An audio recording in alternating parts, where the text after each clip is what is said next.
Let's have more fun with hammered aluminum. Let's take an amount that is undetermined, but I'm going to say it's about a foot, and that's 1/3 of a meter. And let's just make a loop on one side. That's it. Okay, we'll make a loop on both sides. And we'll make 2 of them. And let's hammer.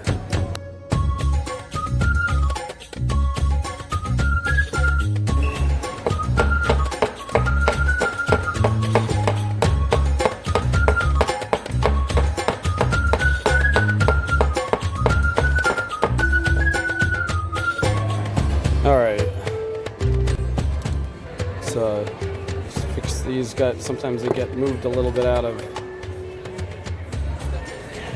whack after hammering them. And what are we going to do? We are going to make some weird angles with this. I don't even know exactly what, but let's just start, okay? See that?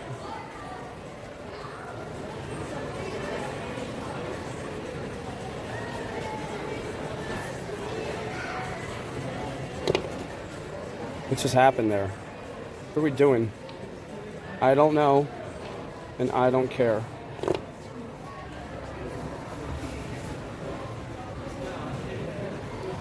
All I know is we're gonna bend these, and we're just gonna have fun until we're done having fun.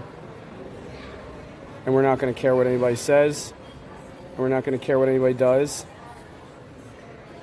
It's just gonna be a terrible, insane catastrophe.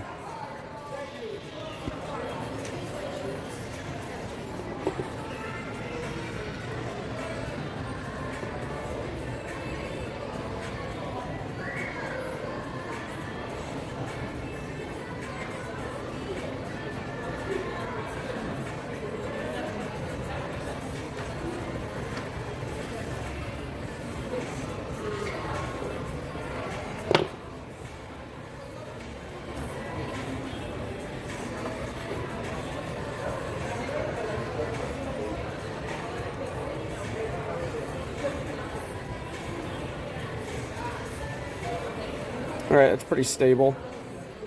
Just smush it a little more, make it a little more strong. That works for me. Let's do one more. If you want them exactly the same, you could do them at the same time, but what fun is that? I don't remember what I just did with the last one, but I think it was something like this. Or not. I don't know. Do you guys even remember? I don't really remember much.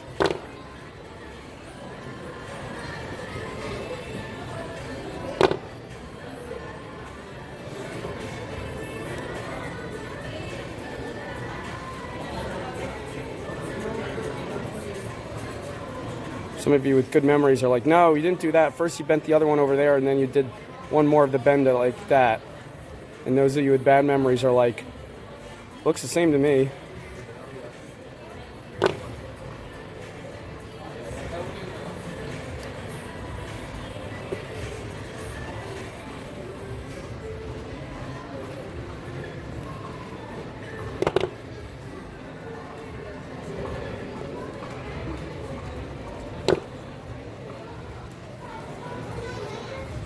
Maybe I should have done it at the same time.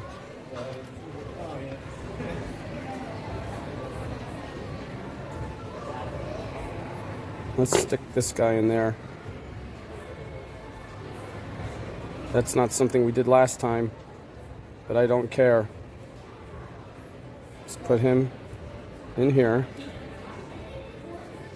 Get in there. There we go. Kind of strengthens it up. I just want it to the general shape and its general same strengthness. If you get your pieces to the same strengthness, then you'll know that they're equally strengthening. The strengthening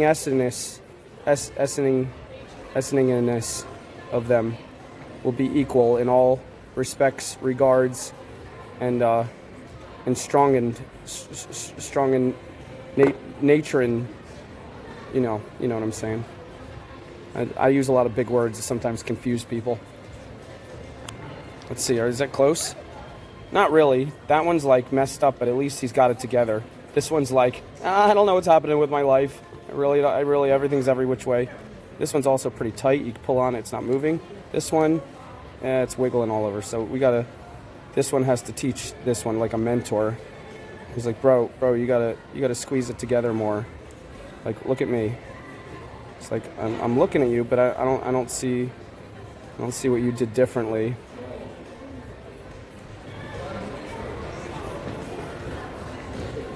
And if we put this guy around here like that,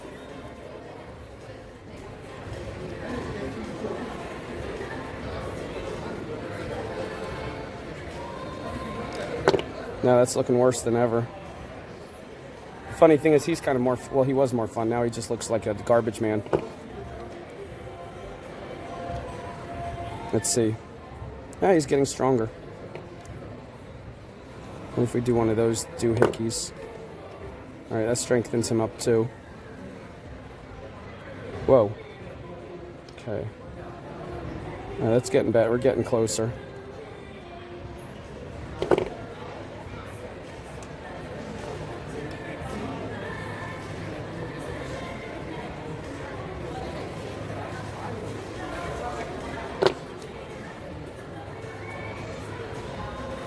There we go. We're getting there. I'll spend the rest of the video trying to make this one guy look like the other.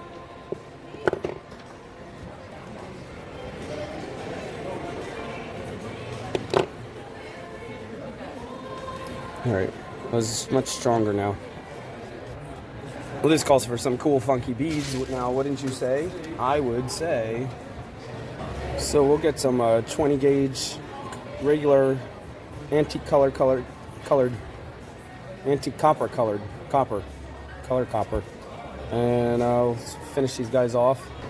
It's real simple. You cut about 4 inches, probably way too much, but take your bead, put it in like this, take your round nose pliers, you take about a 1/2 inch, bend it, turn it,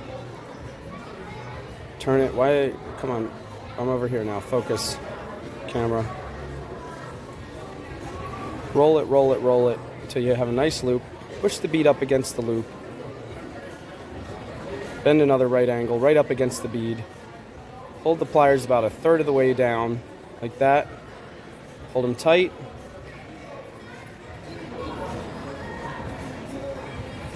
Wrap the wire around the pliers. Roll it in, like that. Keep rolling it till both loops are about the same size and it's tight. Wrap it once around like this, and then once around the bead, and then once around the top loop. Take it off. Take your cutters. Cut just enough that you can tuck. Just about right there. And take your regular pliers and just tuck in that little part right there. Just make sure it's not sticking out to scratch, and you have a little bead connector. You can, one side of this bead connector will open up to, so you can connect them to each other, or you can just use jump rings to connect them to each other. And so just do that for all your beads, or you can just stack them all and do that in one shot, but it's fun to have them separate because then they kind of dance around. And at the last minute I decided to add a couple links of chain. So let's see how these work.